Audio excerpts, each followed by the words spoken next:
Akọwala otu dị iche iche bụ usoro ime ihe nke ọma dịka nke na-akwalite uto na mmepe nke ọnọdụ akụnụba. Nke a bụ ọnụ mmiri okwu ndị dum kwuru okwu n'ọgbakọ nke 2023 International Cooperative Day bụ ọgbakọ nke ruo nọ achịkọbara na Mahadum Nnamdi Azikiwe dị n'Awka. Kwenye na Igbo ọgụgụ akọtọpụ akụkọ a.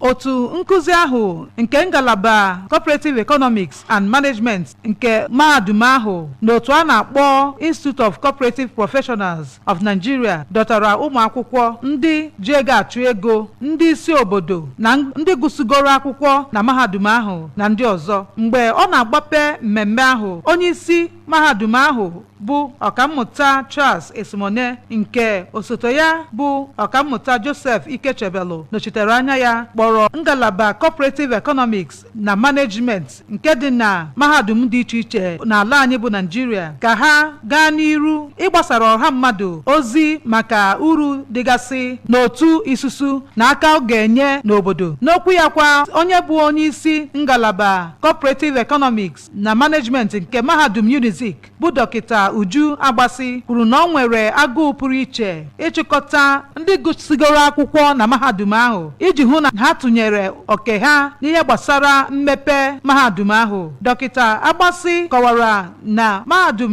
Unizik na-aga n'iru n'ihe gbasara mmepe n'ụdị pụrụ iche nke gosiri na ogogo enyere ya n'oge na-adịghị anya, ma na-ekwukwa na ọ bụ na ha chọrọ ka ha na ndị otu ha nwa asọmpi pụrụ iche n'ebe ndị mahadum dị na mba ụwa nọ, na ọ kwesịrị ka ha rapụrụ gọọmenti ihe niile.